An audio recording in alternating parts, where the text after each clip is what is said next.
ایک خاتون کی ان کے گھر ایک بلی آ کر دودھ میں منہ مار دیتی تھی یا پھر کبھی دودھ پی جاتی تھی۔ وہ اس بلی سے بہت تنگ تھی۔ وہ خاتون تاک لگا کر بلی کے انتظار میں بیٹھ گئی۔ رات کو جو ہی بلی دودھ کے برتن کے پاس جانے لگی، خاتون نے بلی کو دم سے پکڑ کر گھما کر دیوار سے مارا۔ اس کی ایک دردناک چیخ نکلی اور وہ بلی وہیں مر گئی۔ اگلے دن وہ خاتون کسی کام سے گھر سے باہر گئی۔ سڑک پار کرتے ہوئے تانگے کا بم، جس لکڑی سے گھوڑا جویا جاتا ہے، بانسیں ہوتی نا، اس عورت کے سینے کے آر پار ہو گیا، پسلیوں کو توڑتا ہوا، اور وہ وہیں دم توڑ گئے۔ ایک گھرانے نے نیا گھر خریدا۔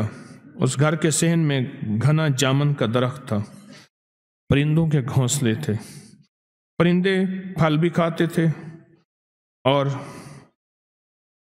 ان کی بیٹھیں بھی ہوتی تھی۔ انہوں نے درخت جڑ سے کٹوا دیا۔ صحن میں پتوں کا گند بھی ہوتا تھا۔ کچھ ہی دنوں کے بعد وہ مالکن گھر سے بازار جا رہی تھی۔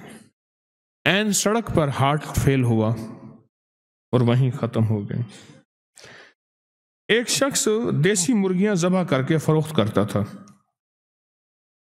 دیسی مرغیاں ذبح کر کے فروخت کرتا تھا۔ دکان سڑک کے کنارے تھی۔ دیسی مرغ اذان ضرور دیتے ہیں۔ ان میں سے ایک مرغ ذرا زیادہ بڑا اور صحت مند تھا۔ وہ بار بار بانگ دیتا تھا۔ اور ایک بات بتا دوں، اللہ کے حبیب فرماتے ہیں، جب کتا اور گدھا آواز نکالتا ہے وہ عذاب کو دیکھتا ہے، اور جب مرغ آواز نکالتا ہے وہ رحمت کو اترتا دیکھتا ہے۔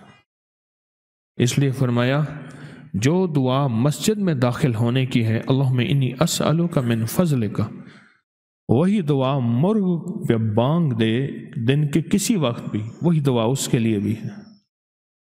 اللہم انی اسألک من، اے اللہ میں تجھ سے سوال کرتا ہوں تیرے فضل کا، عدل کا نہیں، بس عدل کا نہیں، تیرے فضل کا سوال کرتا ہوں، تیری عنایت اور عطا کا سوال کرتا ہوں، تیری شفقت اور بخشش کا سوال کرتا ہوں، تیرے رحم اور کرم کا سوال کرتا ہوں، عدل کا نہیں۔ اللہم انی اسألک من فضلک۔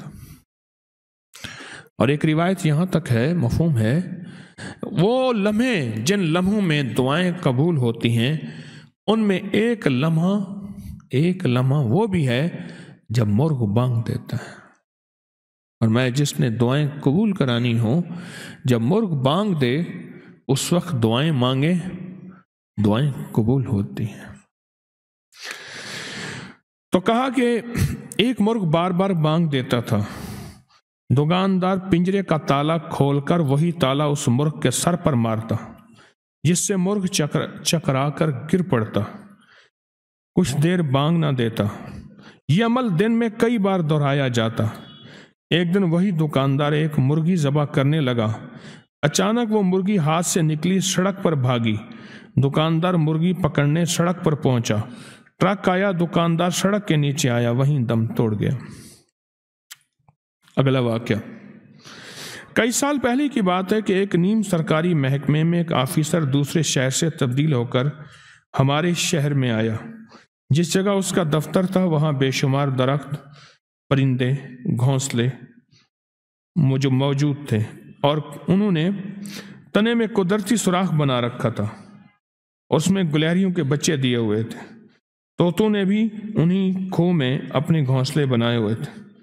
اس شخص نے اپنے کچھ دوسرے ساتھیوں کے ساتھ مل کر درخت کاٹ کر بیچنے کا فیصلہ کیا۔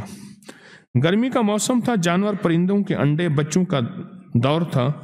انہوں نے وہ درخت ایک ایک کر کے کاٹنے شروع کر دیے اور کچھ ہی دنوں میں سارے درخت صاف کر دیے۔ جب بھی کوئی درخت گرایا جاتا، اس میں موجود پرندے جن کا اس درخت میں گھونسلہ تھا گرے ہوئے درخت کے اوپر مسلسل چکر کاٹتے اور اپنی بولی میں شور مچاتے۔ آخر تمام درخت گرا دیے گئے۔